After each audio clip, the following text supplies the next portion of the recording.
Hello, everybody, and welcome to another episode of the Live, Love, and Eat show. Now, our special guest today is Stephanie Nelson. Stephanie is an anxiety freedom coach, and she helps busy women overcome anxiety holistically through her signature 90-day total life transformation coaching program. Stephanie has a BS and is a certified transformational nutrition coach. She believes that with the right education, support, and hope, women can become free from anxiety to live the happy, confident lives of their dreams. Now, to connect with Stephanie, we will put all her information down this podcast, Instagram account, and also her website so that you can learn more about her. Welcome, Stephanie. Amazing. Thank you so much for having me. I'm excited to finally be able to do this with you. Oh, it's so nice to have you on the show today. But before we start, tell us your story. How did you get started in your career? Yeah, so it's kind of a long story, but I'll try to keep it a little bit short. So I started my educational career getting my certificate or my degree in forensic science. And I did that for a little while, but it really wasn't my true passion. I had a hobby of health and wellness for a really long time, but because it wasn't what I got my degree in, I was like, it's just going to stay a hobby and I'm not going to make a career out of it. A little while down the road, I started really struggling with chronic anxiety and chronic sleep issues. And, it got to the point where it was affecting my job, it was affecting my relationships. There was a point where, and this is very common with those who struggle with anxiety, is I even, had my husband drive me to the emergency room because I thought there was something physically wrong with me. And when I got there, they're like, oh, it's probably just anxiety. Here's some medication and some therapists, and like sent me on my way. And I was like, okay, so what do I do now? It was better that I knew what I was dealing with. So that was the first time that I was kind of diagnosed with anxiety. So things didn't really get better, but I went on a journey to try to figure out what was really going on and what I could do to overcome it holistically. Because I already had a holistic mindset at the time. And I knew I didn't want to be on medications because I know how deadly of a road that can be for people. So it didn't get better. And eventually I did have to go on medications because I felt like I had no other choice. But I continued to do the work. I continued to seek out mentors in the holistic realm and eventually was able to overcome my anxiety holistically off all my medications for sleep and anxiety. And the thing for me was, even though the medications, they helped, air quotes here, they helped me feel somewhat normal. It didn't make me feel like myself. And the sleep medication, it helped knock me out so that I was unconscious, is like how I like to put it, but I was not actually in a deep restorative sleep. So I would wake up feeling groggy and then take the daily anxiety meds and wash, rinse, and repeat. And that's very common for a lot of people.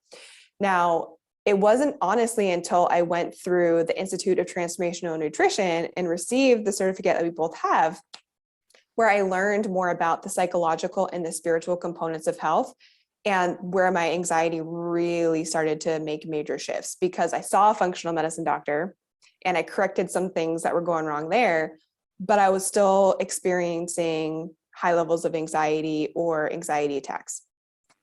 So one of the things that was astounding to me when I started diving deep into this was how common it was for women to suffer with this for their entire lives. So being put on medications or choosing to be on medications starting when they're teenagers and not knowing or being taught that there are other things that they can do to help themselves. They don't have to be shackled by the anxiety and the medications.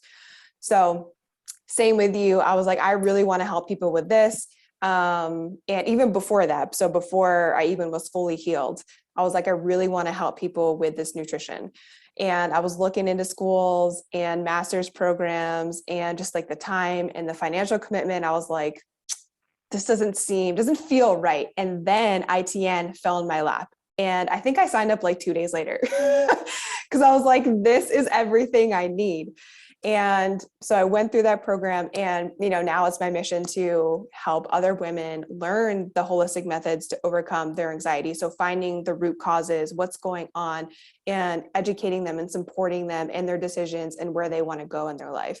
And it's super powerful work. And I've been coached myself, and the feeling of being coached and having someone be there with you and to care and support and keep you accountable is like, there's no good way to describe it. It's just amazing. It's next level. I love that. I just love that. I mean, you're doing such amazing work. I think if somebody listens today, there's a lot of women that are struggling with, especially, when we went through the pandemic as well. I think there's a lot of people that really have anxiety, lots of things happened. And they don't know where to go. The first thing they go to the doctor. And I don't have anything against doctors, but how would you like, if somebody comes to you and she has a lot of anxiety and she's on anxiety medicine, how do you free her from the medicine? What are you looking at? Are you looking at just, do you looking like you said, the spirituality, the nutrition? What are you looking at? How do you? Yeah, so many things. And before, I wanted to make a comment on what you said about COVID. And I do not know where I would be physically, mentally, or spiritually right now or then if I had not overcome my anxiety pre-COVID, because of how stressful and how much was so unknown at that point with everything. So I feel so much for everybody who had anxiety before then and then living through that. Like I can't even imagine having to go through that where I was before with my deep dark pit of anxiety. So when somebody comes to me, what I do is I use the health assessment form. So you probably are familiar with that as well. And what I'm looking for is underlying root causes. So is that something in their diet? And usually it's some sort of diet that they're on. The standard American diet is pretty typical. Even a vegan diet can be harmful to people if they're not doing it right or if it's not right for their bodies. So I'll look at those things. I'll look at potential nutrient deficiencies, so where they may be lacking, come up with a customized plan for them that way, and also helping and supporting them in any past trauma or any habitual thought patterns or mentality that's kind of keeping them in that loop of anxiety. That, and then also, and this usually comes in like drizzled in to our time together as it comes up, is the spirituality component. And usually when we're working on the psychological and the nutrition, some of that stuff will come back into balance. So a lot of that is confidence, how they view themselves. Usually it's very, very low self-esteem, very low confidence. And with the coaching, they gain a lot of confidence in their abilities and their health and their decisions when we're working on the nutrition and the psychological things. I see a lot of the spirituality stuff play in after or during the trauma work as well. It's usually part of the healing process. So that is, in a broad sense, what I'm looking for. And then it gets more specific with each individual person, because no two clients are the same. And even within those clients, usually no two session is going to be the same. So it's super personalized to each person, what their history, what they're currently going through, what their goals are, because everybody's goals are different. And my goals for somebody would be different than what their goals are for themselves. So I have to meet them where they're at. So if they're not ready to do a complete haul on their nutrition, which a lot of people aren't, it's really scary and overwhelming. So I will meet them where they're at and make baby steps. And that gives them a lot of confidence in moving forward, especially when they start to see those wins in their mental and their physical health by doing that. I love that. I always believe that if you work what's in here, you will see such transformation overall. And I mean, studying through the transformational nutrition school, we learned about that. It's not just about like, it's not just about the nutrition. It's not about the exercise. It's not about taking that anxiety pill. It's about working on what's in here. And I just feel that, there's so many people struggling with trauma from previous life, or when they were younger, and they just like keep it inside here. It doesn't come out. When you start working on them, it just comes out, and then like, oh, okay.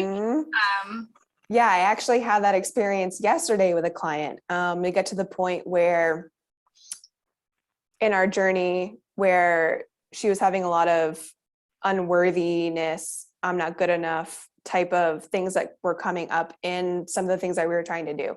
So we did the transformational trauma technique. And while we were doing that, there was a memory that popped up that stemmed where all that stemmed from that she had no idea was still buried there. Yeah, I laugh. And that happens all the time. Like that happened. I've done that. I've done it on myself, and that happened to me. And I was shocked. My mind was blown that that memory came up. And I was like, holy shit. I had no idea that was there. And we worked to unravel it, and I'm super excited to see next week, kind of the transformation that she's had. Yeah. Processing some of that. And yeah, it's crazy what those things do to us. And one of the things that I learned from ITN was that all of our beliefs, or the majority of our beliefs, are created by age 7. Yes. Yeah. I was like, oh, so powerful. Yeah. So true. And like, yes. Yeah. And I realized that I didn't fully answer that question beforehand about how do they come off their medications. And that they have to work with their primary care physician, their psychologist, whoever they're getting their medication prescribed from, to help lower that. Any medication that is like an as needed, they do on their own.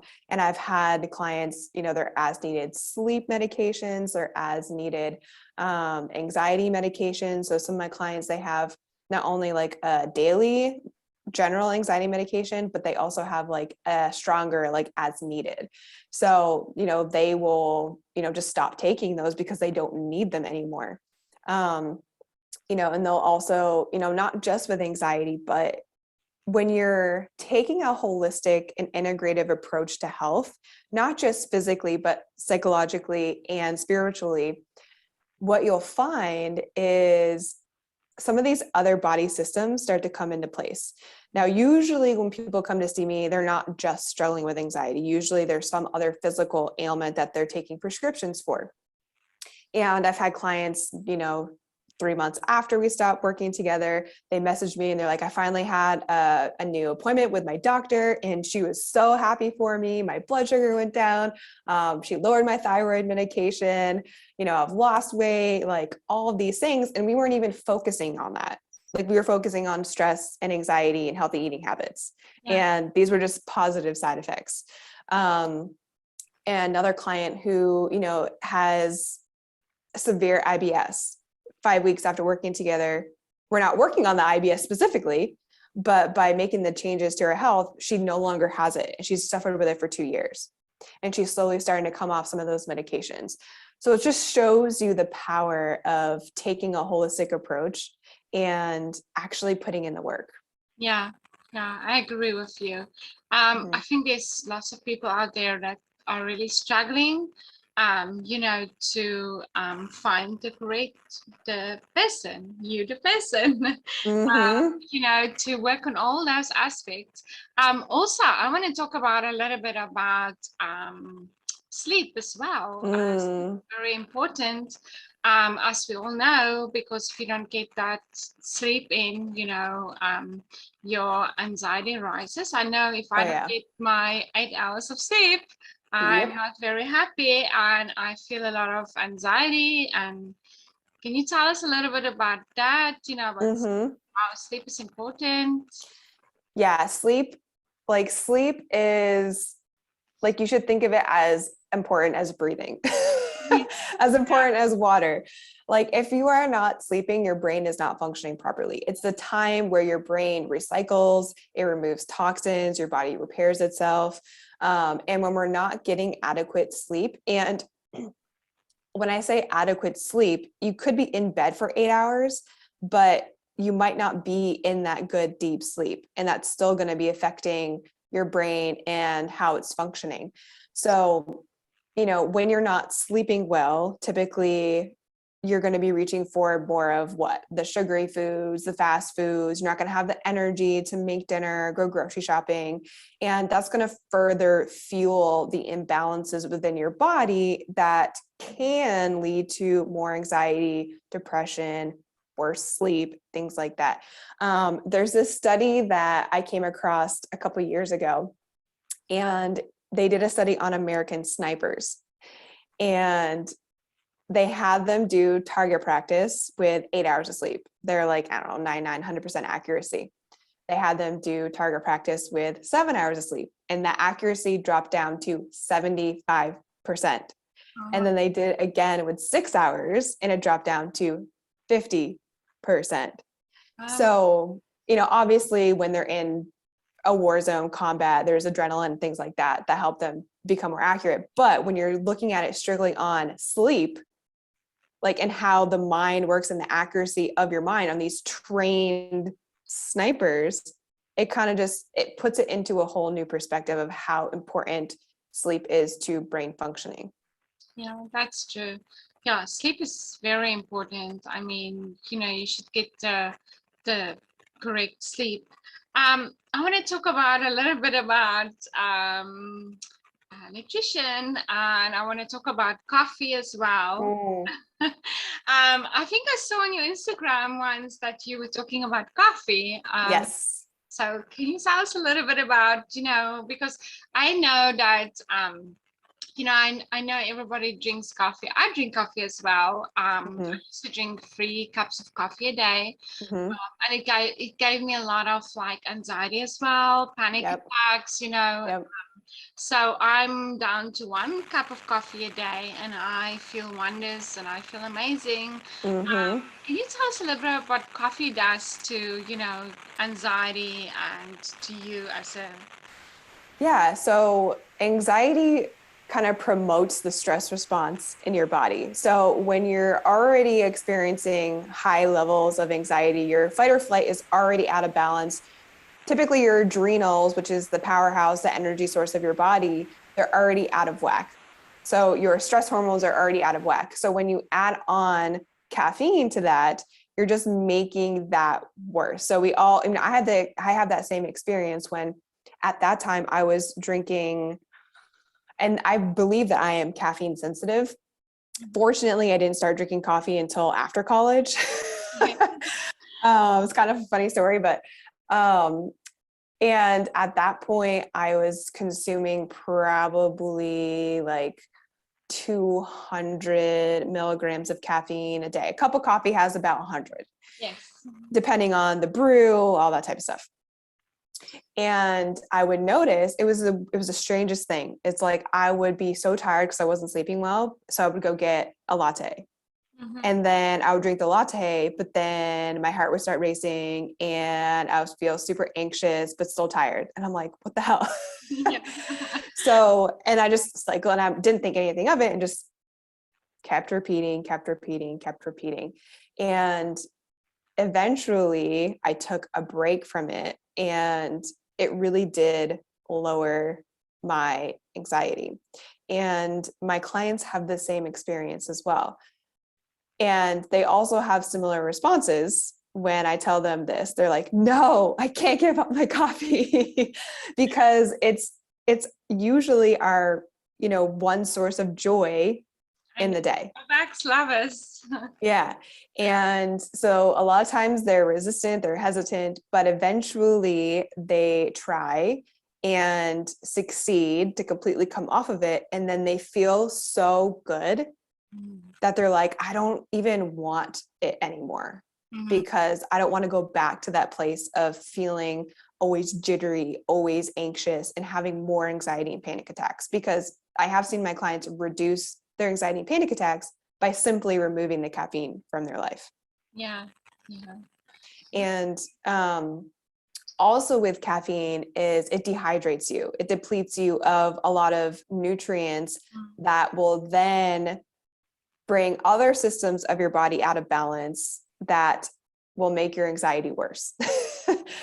So there's just so many things that are involved with it. What you're putting in it, usually it's a lot of sugar, dairy, all of those things that are also going to negatively impact your health, your gut, which is going to then impact your anxiety, your brain functioning, all of those things.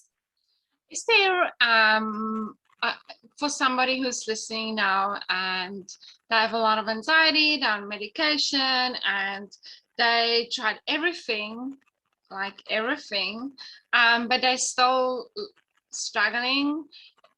I want to go back to nutrition because I feel that our food is so important in what we put in our bodies. Mm-hmm.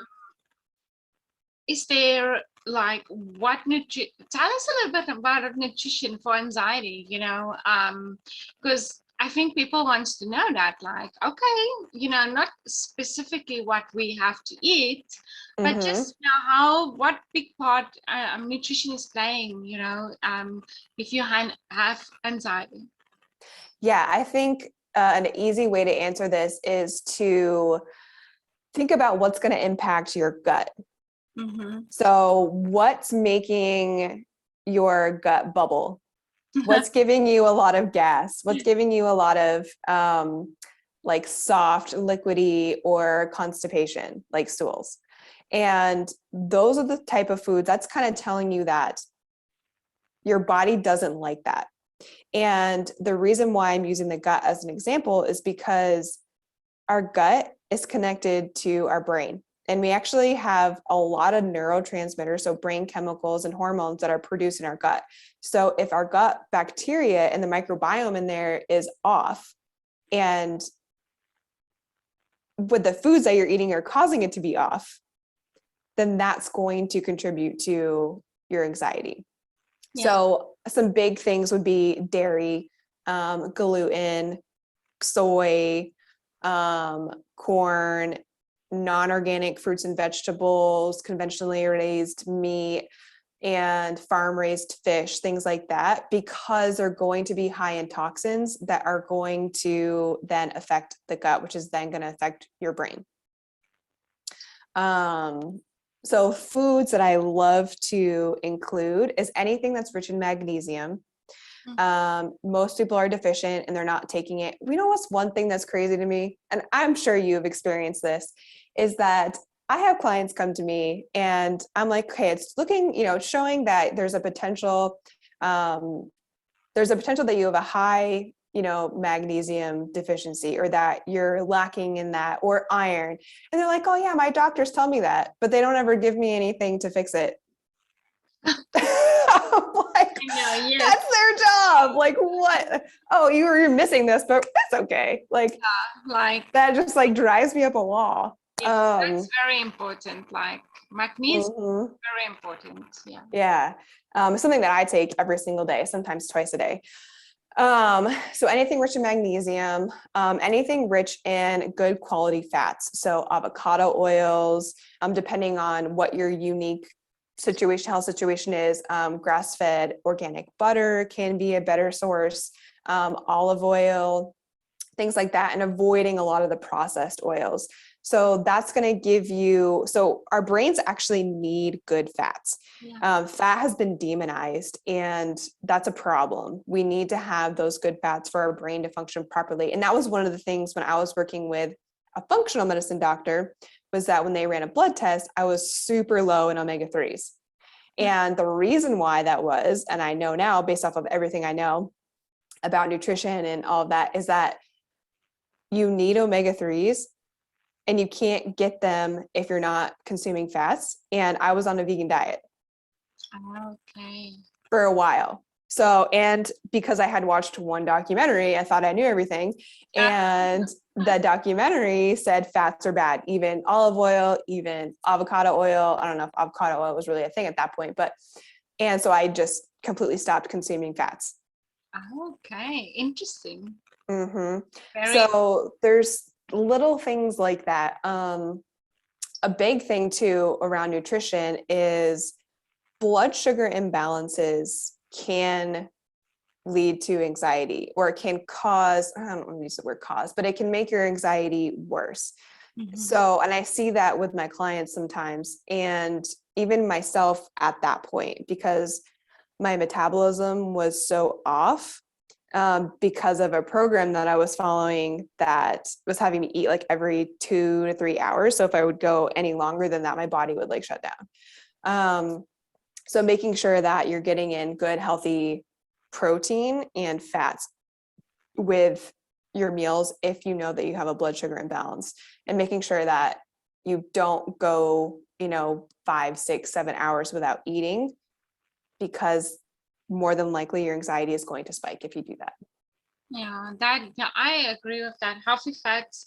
And I think you will also, like, a few years ago, everybody said that if you consume avocado, it's bad for you. If you consume grass-fed butter, that is bad for you. No, Mm-hmm. healthy fats. And I think some people are still thinking, oh, that's bad for me. I see that with my clients as well. When I say, Mm-hmm. okay, let's put some avocado in, they're like, oh, is that not bad for me? And I'm like, no, that's actually very healthy Mm-hmm. for you. Mm-hmm. um, you know, um, People don't always know what healthy fats are. They just like think, oh, healthy fats is not good for me. And that's very important to consume that as well. Now, Mm-hmm. my last question for you will be, what three Yeah. tips will you give to somebody that wants to become healthier? 3 tips. So one would be to optimize your sleep. Oh, So number one thing, like if you are not sleeping well, you've got to figure out like what is causing that. And there's some surprising things that are causing you to have bad sleep and you don't even realize it. And actually I do have a 1 week to better sleep program where I cover all the basics and more when it comes to how to optimize your sleep. AKA if you are watching TV at night in bed right before you go to bed, that is contributing to your poor sleep, I can guarantee it. Number 2, I would say, is to get support. So whether that's some type of one-on-one coaching, whether that's group coaching, getting an accountability partner, get support, because it will be life-changing. One of the things that I find is a big difference in my clients when they work with me versus what they've done in the past, strictly from like a support and like how well they follow through with things, is the support. And a lot of my clients have a perfectionist tendency. So if they think that they mess up or they're not doing something perfectly, historically, they'll give up. So when that comes up, when we work together, I can help, support them and encourage them, be like, no, like your decision that you made there was fine. Like, it's okay. Like, you don't have to be perfect. Like, it isn't about being perfect. And that gives them the confidence to keep moving, where before they would fall off and go back to their old ways because that's what they know. That's what's easier. And then they're not failing. They don't have to keep, failing, or, you know what I mean? And then the third thing, what would I say the third thing would be? The third thing I would suggest is to, especially with anxiety, is to find some sort of meditation or yoga practice that you can start. I feel like that was a big life changer for me. Or even just prayer, Yeah. consistent prayer, or some combination of that. So really allowing your brain to be able to kind of recycle things and to kind of release energy. Like I remember when I first started doing it, like my body would like twitch in different ways. And that was releasing like old energy that just needed that I just because I was always doing something or always trying to distract myself on my phone, on the TV, whatever. I never allowed my body to do that. I forget what it is, but it's something like so many X amount of hours or minutes of meditation, like is equal to so many hours of deep sleep. I don't know the exact numbers, but it's insane. So this is another sleep tip.